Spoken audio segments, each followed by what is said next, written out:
सभी बच्चों, उसी का हम लोग कंटिन्यू करने वाले आगे का पार्ट, ठीक है, जिसका नाम है वार्निश। ठीक है, तो वार्निश है क्या? ठीक है, ये एक नेचुरल क्या है, सोल्यूशन है। क्या है? नेचुरल सोल्यूशन है, जो कि क्या है, सिंथेटिक रेजिन्स का होता है। इसका सिंथेटिक रेजिन्स का होता है इन ड्राइंग ऑयल, इन ड्राइंग ऑयल। ठीक है, कैसा होता है इसका? नहीं, वोलेटाइल होता है। कैसा होता है? वोलेटाइल होता है। ठीक है, और क्या होता है? वोलेटाइल सॉल्वेंट, जैसे कि मान लो थिनर, ठीक है, दोनों में होता है। अगर जब एक बात रहा, जब सरफेस पे अप्लाइड होता है तो कैसा लुक देता है? ट्रांसपेरेंट। कैसा देता है? Transparent, hard and protective films provide करता है। इसी कारण है कि इसको वेरियस, मतलब इसको बहुत ज़्यादा यूज़ किया जाता है। ये कैसे सूखता है? इपोवरेशन के थ्रू सूखता है, या फिर ऑक्सीडेशन या फिर पॉलीमराइजेशन के साथ ही सूखता है। और जैसे ही ये सूखता है तो अपने बैंड क्या करता है? एक ग्लॉसी या फिर लश्रस और ड्रिबल क्या छोड़ता है? एक अपना सीन छोड़ता है। जैसे कि हम लोग देखते हैं कि जैसे बेड्स होते हैं, ठीक है, तो उस समय क्या होता है कि पॉलिश होता है। क्या होता है? पॉलिश होता है। तो वही जो पॉलिश है, जो ट्रांसपेरेंट लुक जो देता है, ठीक है, और एक हार्ड प्रोटेक्टिव बहुत अच्छा लुक देता है, उसी के बारे में बात हो रहा है यहाँ पर, वार्निश के बारे में। किसके बारे में बात हो रहा है? वो जो पॉलिश होता है बेड्स पे या फिर कुर्सीज पे, तो उसी के बारे में बात हो रहा है। उसी के बारे में बात हो रहा है। अब देखो, जो वार्निश होते हैं बेसिकली दो तरह का होता है। क्या होता है? दो तरह का। एक होता है ऑयल वार्निश। क्या होता है? एक होता है ऑयल, दूसरा होता है स्प्रिट। दूसरा होता है स्प्रिट। ठीक है, अब देखो, ये जो मिक्सचर है, ठीक है, ये भी नेचुरल होता है, सिंथेटिक रीजंस का भी हो सकता है, और थिनर वोलेटाइल सॉल्वेंट का होता है। जैसे ये सूखता है, ठीक है, वैनिश जो सूखता है ये, ठीक है, ऑयल वैनिश बाई इपोवरेशन और वोलेटाइल सॉल्वेंट के थ्रू ही होता है, बाई फॉलोइंग ऑक्सीडेशन या फिर पॉलीमराइजेशन ड्राइंग के लिए। In presence of oil reduces the brittleness of the film. जैसे अगर इसके अंदर क्या होता है, जो ऑयल होता है, ठीक है, तो उसके थ्रू क्या होता है इसमें कि ये जो आपका ब्रिटलनेस होता है, ठीक है, ब्रिटल मतलब टूटने का जो तरीका होता है, ये टूटता है जब सूखने के बाद। ठीक है, जैसे for example couple vanish, couple vanish. ठीक है, अब देखो, ये जो कॉपल वैनिश होता है, ये प्रिपेयर किया था by mixing of couple linseed oil, इसको बोलते हैं drawing oil, and turpentine thinner. इसकी मदद से ये बनता है। अब हम लोग आगे जानेंगे कि जो स्प्रिट है, ये तुम लोग पहला टाइप का देखे, जो कि ऑयल वैनिश है। ऑयल वैनिश है, ऑयल वैनिश है। हम लोग दूसरा तरह का देखेंगे। क्या देखेंगे? दूसरे तरीके का देखेंगे। ठीक है, तो ये है आपका स्प्रिट वैनिश। क्या है? Spirit vanish. स्प्रिट वैनिश ये एक तरह का, ये नेचुरल नहीं होता, ये नेचुरल नहीं होता, ये रेसिन का होता है। क्या होता है? Resin in a volatile solvent, volatile solvent of thinner, volatile of thinner. Spirit varnish dries up by evaporation of volatile solvent, and the film produced is brittle, has tendency to crack and peel off। ठीक है, ये जो है ये basically बहुत थोड़ा सा कम ही use किया जाता है कि इसका जो टेंडेंसी होता है, ये जल्दी टूटता है, जल्दी टूटता है, और इसका इसे ये क्या होता है, इसे कवड़ता भी। क्या होता है? कवड़ता भी। जो पॉलिश होता है वो कवड़ता है। ठीक है, तो अगर इसका, अगर हम लोग उसको ब्रिटलनेस को अवॉइड करना, क्या करना? ब्रिटलनेस को अवॉइड करना है। ठीक है, तो इसमें क्या जाता है, एक small amount of plasticizer use किया जाता है इलास्टिसिटी के लिए इन अ स्प्रिट वैनिश। ठीक है, तो ये क्या होता है, जो वैनिश होता है मोस्टली हम लोग जानते हैं कि किस में यूज़ होता है? Polishing of wooden surfaces. ठीक है, for example a solution of resin shellac in alcohol, shellac in alcohol, ये उसके आता है स्प्रिट वैनिश में क्या देते हैं, कहाँ पर यूज़ किया जाता है? इसको पॉलिश वुडन में किया जाता है, पॉलिश वुडन में हेल्प किया जाता है। अब देखिए, ये तुम लोग पढ़े वैनिशेस के बारे में। किसके बारे में पढ़े? वैनिशेस के बारे में। ठीक है, पहले हम लोग पढ़े ऑयल के बारे में। ठीक है, फर्स्ट इसका जो है, और दूसरा क्या है? स्प्रिट वैनिश है। दूसरा कौन सा था? स्प्रिट वैनिश था। ठीक है, अब बात किया जाए कि अगर हम तुलना करें, अगर हम तुलना करें किसके बीच में? पेंट्स और वैनिश के बीच में। किसके बीच में? पेंट्स और वैनिश के बीच में। तो हम लोग जान रहे हैं, देखो, जो पेंट्स होता है उसमें लोग क्या होता है? पिगमेंट्स होता है। पिगमेंट डिसाइड करता है इसका क्या होना चाहिए? कलर। पिगमेंट्स क्या करता है? डिसाइड करता है कि उसका कलर क्या है, उसका कलर क्या होगा। ठीक है। वहीं जो वैनिश होता है एक मिक्सचर होता है, ठीक है, जो कि एक ट्रांसपेरेंट लुक देता है, हम जानते हैं कैसा देता है, ट्रांसपेरेंट लुक, ठीक है। ड्राइंग ऑयल और थिनर होता है इसमें दोनों में, या फिर रेसिन होगा, या फिर मान लो हम लोग स्प्रिट का बात करें, स्प्रिट वैनिश का है, या फिर ऑयल से ऑयल का बात करें जो ऑयल वैनिश था, दोनों में किसी का बात करें तो दोनों में क्या है, थिनर होता है। बात रहा कि जो पेंट होता है पिगमेंट कंटेन करता है, हम देखे थे, है ना, और वैनिशेस कोई पिगमेंट कलर नहीं करता है, पिगमेंट कंटेन नहीं करता है। जो पेंट होता है एक सॉलिड सरफेस, इसको बोलते हैं ऑपाक फिल्म प्रोवाइड करता है। लेकिन वही बात रहा है जो वैनिश है, वैनिश कैसे प्रोवाइड करता है, ट्रांसपेरेंट कैसे प्रोवाइड करता है, ट्रांसपेरेंट फिल्म प्रोवाइड करता है। बात रहा है कि जो पेंट है ना, जो पेंट का सरफेस है वो रिफ्लेक्ट करता है एंड हीट एंड लाइट को भी बहुत हद तक क्या करता है, रिफ्लेक्ट करता है, ठीक है। बट जो वैनिश का जो सरफेसेस होता है वो क्या करता है, एब्जॉर्ब कर देता है, मतलब रिफ्लेक्ट नहीं कर पाता है, रिफ्लेक्ट नहीं कर पाता है, क्योंकि ये ट्रांसपेरेंट लुक प्रोवाइड करता है। कैसा लुक प्रोवाइड करता है, ट्रांसपेरेंट लुक प्रोवाइड करता है, ठीक है।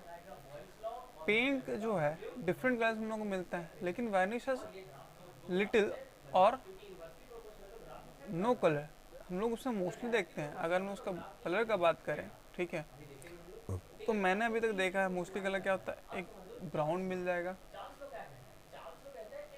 ठीक है, या फिर येलो मिल जाएगा, ठीक है। यही सब मैंने कलर्स देखा है, ठीक है, वैनिश में जो आपको देखने को मिलता है रेगुलर वेज में।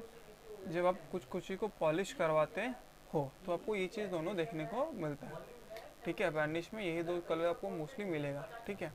तो कह सकते हैं कि हाँ कि इसमें कलर उतना नहीं होता है, ना के बराबर ही होता है, लेकिन फिर भी है दो कलर का ऑप्शन सबको मिलता है, ठीक है।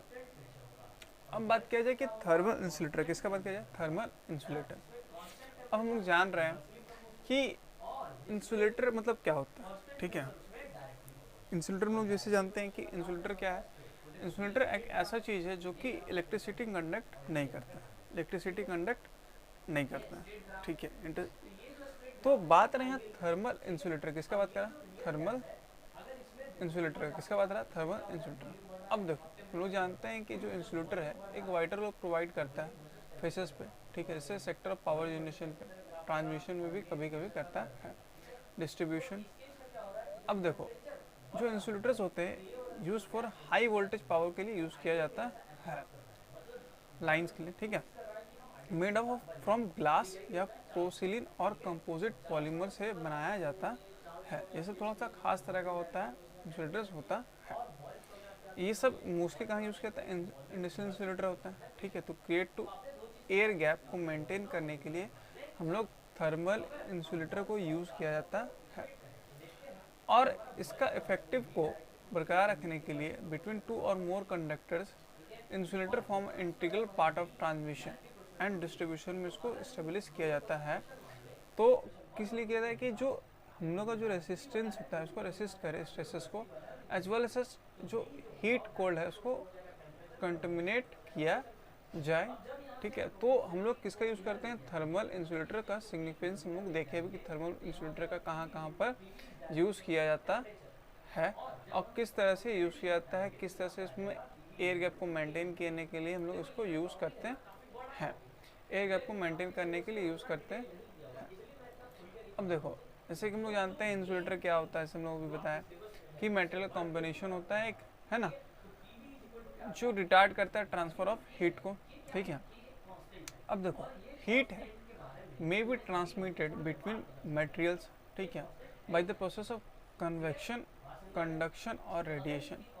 बात रहा कन्वेक्शन का, जैसे हम लोग देखते हैं हम लोग का एक क्या बोलते हैं इसको, आपका कुकिंग हीटर होता है, जो कुकिंग, ठीक है, कुकिंग हीटर में हम लोग देखते हैं एक कॉयल टाइप का होता है, कॉयल टाइप का होता है ना, देखे होगा आप लोग, रिंग रिंग करके ऐसे ऐसे होता है घुमा हुआ, ठीक है, फिर ऐसे ऐसे घुमा हुआ रहता है और ऐसे गोल तरह का बना हुआ रहता है जिसमें खाना बनता है ना। तो वहाँ पर क्या होता है, कन्वेक्शन का यूज़ होता है, जो कन्वेक्शन से चूल्हा होते हैं, है ना, कंडक्शन, हीट कंडक्शन होता है और रेडिएशन के थ्रू बहुत जगह क्या होता है, इंसुलेटिंग होता है, ठीक है। अब देखो जो इसमें हीट जो फ्लोज होता है ऑलवेज वार्म होता है, ठीक है, वार्म होता है cooler surface until the temperature both surface become equal the thermal should retire heat flow। अब क्या होता है, जैसे मान लो हम लोग इसमें लाइन देते हैं, ठीक है, तो जनरली क्या होता है कि पहले वो तो क्या होता है कूलर होता है, जनरली वो क्या होता है कूलर होता है, लेकिन धीरे धीरे क्या होता है रिटार्ड करता है और फ्लो ऑफ हीट को जनरेट करता है, फ्लो ऑफ हीट को जनरेट करता है, फ्लो ऑफ हीट को जनरेट करता है। तो हम लोग इस तरह से इंसुलेटर का वर्क को यूज़ करते हैं, इंसुलेटर का वर्क को यूज़ करते हैं। अब देखो जो इंसुलेटर्स होते हैं हर इंसुलेटर का कुछ ना कुछ वर्क्स होता है, तो इसका कुछ आइडियल वर्क्स है ना, आइडियल इंसुलेटिंग मटेरियल्स होना चाहिए, ठीक है। जैसे मान लो उसका जो है थर्मल कंडक्टिविटी क्या होना चाहिए, एक्सट्रीमली लो होना चाहिए, क्या होना चाहिए, थर्मल कंडक्टिविटी बहुत ही ज़्यादा क्या होना चाहिए, लो होना चाहिए, थर्मल कंडक्टिविटी क्या होना चाहिए, बहुत ज़्यादा लो होना चाहिए, है ना, बहुत ज़्यादा लो होना चाहिए। शुड बी केमिकली इनर्ट, उसके अंदर क्या होता है केमिकली इनर्ट होना चाहिए, ठीक है। Should be able to withstand the vibration and the bendings को भी उसको झेलना आना चाहिए। और क्या होना चाहिए कि जो इंसुलेटर्स होते हैं वो स्टेबल होना चाहिए, वर्किंग एट डिफरेंट टेम्परेचर्स पे भी स्टेबलिश होना चाहिए। और एक खास जो होता है फायर प्रूफ भी होना चाहिए, क्योंकि अगर मान लो इंसुलेटर्स होता है तो इंसुलेटर्स का काम होता है कि हीट को प्रोड्यूस करना एक तरह से, ठीक है।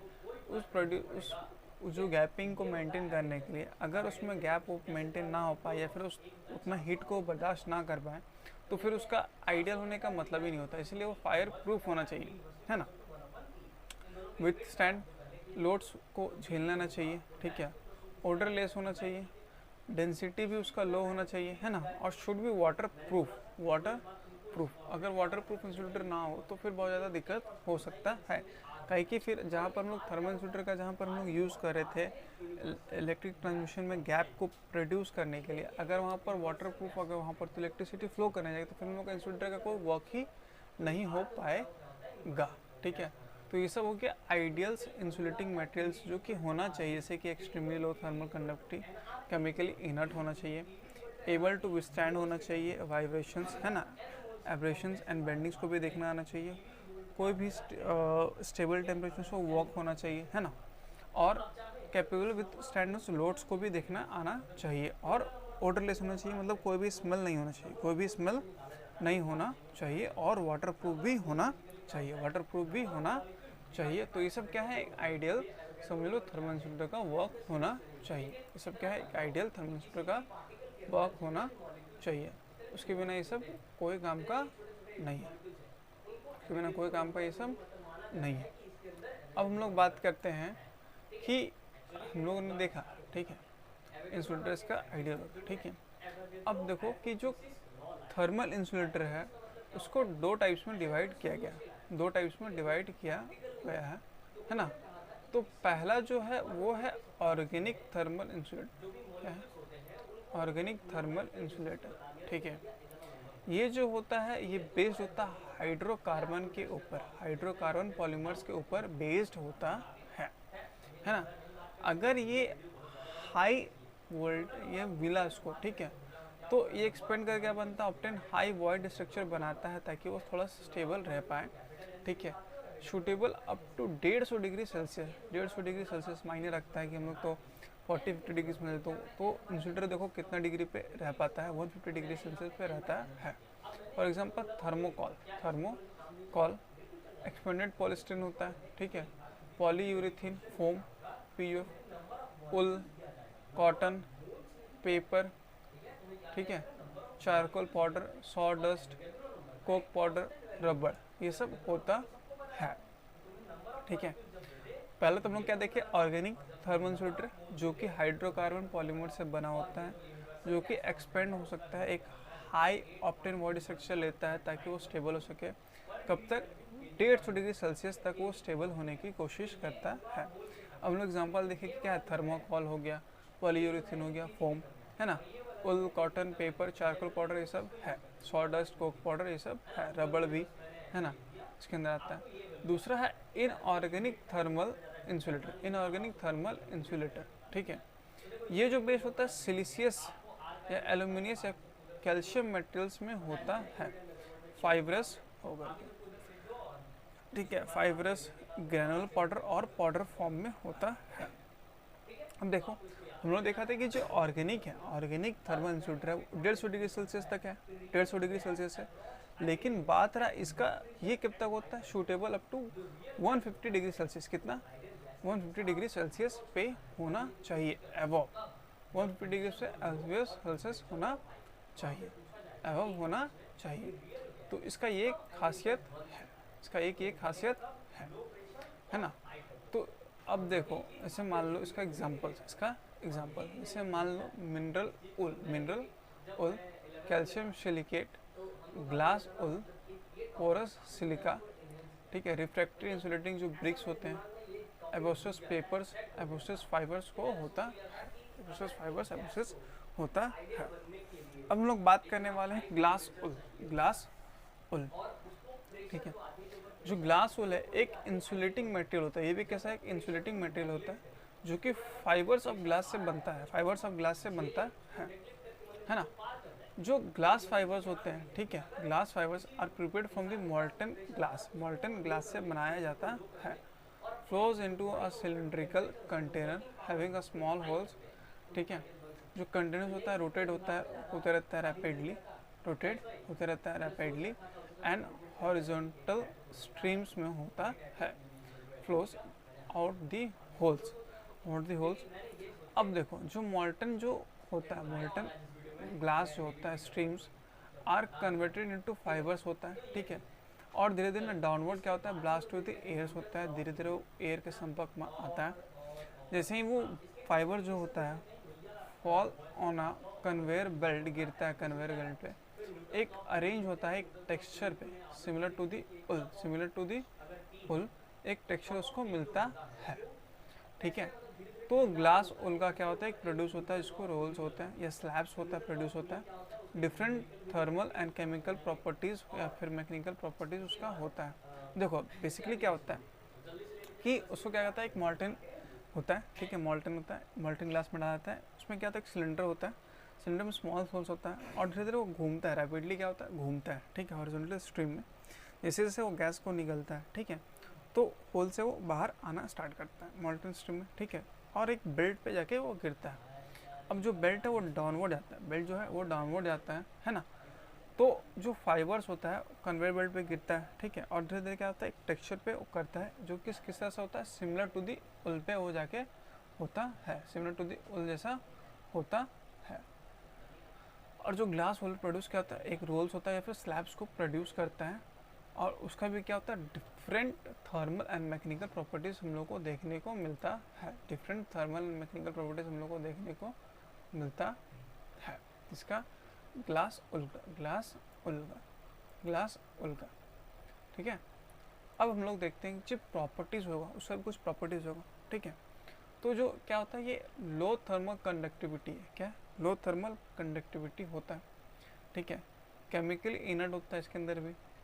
ये क्या होता है, नॉन कोरोसिव, इसमें क्या होता है, ये कभी भी कोरोजन के प्रोसेस में नहीं आता, ठीक है।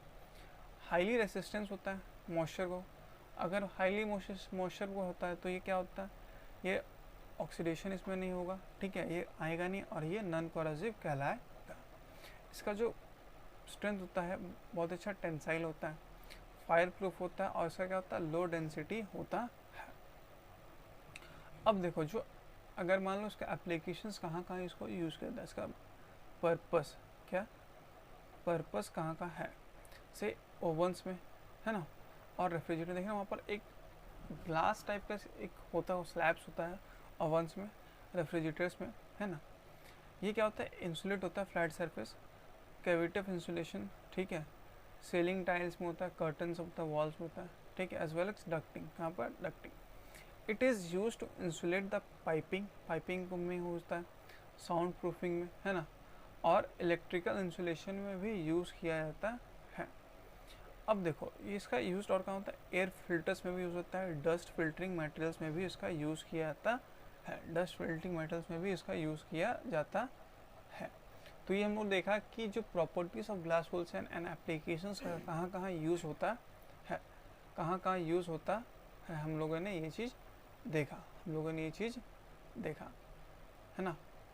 तो अब इसके बाद हम लोग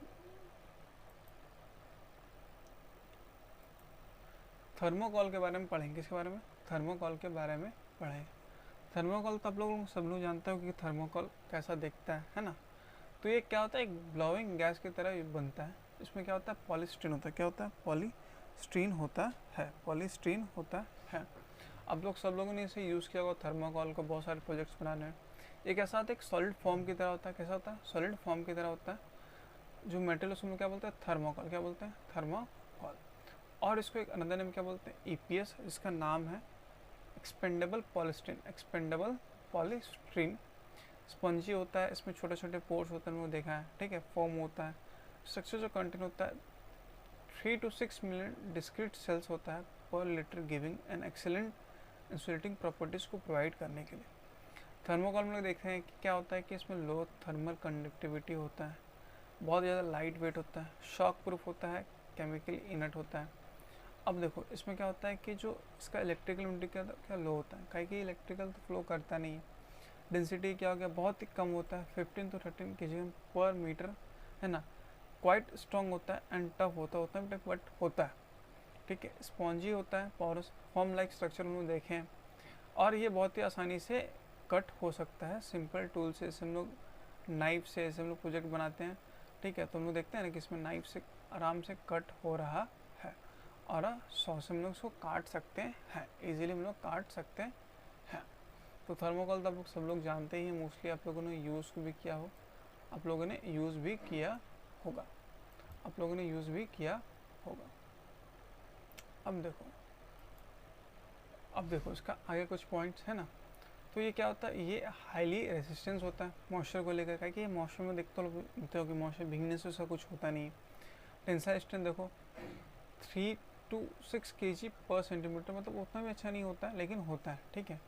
थर्मोकॉल्स कहाँ के यूज़ करता है, जैसे हम लोग रेफ्रिजरेटर में देखना होगा, कोल्ड स्टोरेज यूज़ करता है, कोल्ड रूम्स में, है ना, डोमेस्टिक रेफ्रिजरेटर्स में यूज़ होता है, और एयर कंडक्टिंग में भी यूज़ होता है, ठीक है। ये इसका एप्लीकेशन है, ये सब क्या है इसका एप्लीकेशन है ना, ये सब क्या है इसका एप्लीकेशन है, ठीक है। थर्मोकॉल का सब क्या है एप्लीकेशन। अब देखो बिल्डिंग सीलिंग्स में यूज़ करता है, क्या उसको बनाने के लिए, फॉल्स सीलिंग के लिए यूज़ किया जाता है, रूफ्स में, है ना, वॉल्स में, फ्लोर्स में, डोर्स में इसको यूज़ किया जाता है। सीमेंटिंग में यूज़ करता है, वाटर टैंक्स में, है ना, सिनेमा हॉल्स में, ठीक है, ऊपर के जो हॉल्स को बनाने के लिए, फिर सीलिंग्स को, फैक्ट्रीज में, ऑफिस में इसका यूज़ किया जाता है। पैकिंग डेलिकेट बहुत सारा जो इक्विपमेंट्स होता है, इलेक्ट्रॉनिक गुड्स होता है, उसमें हम लोग इसको यूज़ करते हैं पैकिंग के लिए, डेकोरेशंस के लिए भी यूज़ करते हैं, एंड साउंड प्रूफिंग के लिए भी इसको यूज़ किया जाता है। तो आज हम लोग ने पढ़ा वार्निशेस के बारे में पढ़ा, है ना, थर्मोकॉल्स के बारे में पढ़ा, ये सब के बारे में पढ़ा हम लोगों ने, है ना। और हम लोगों ने बहुत सारे टॉपिक्स को कवर अप किया। तो आज के लिए इतना ही, है ना। मिलते हैं नेक्स्ट वीडियो में,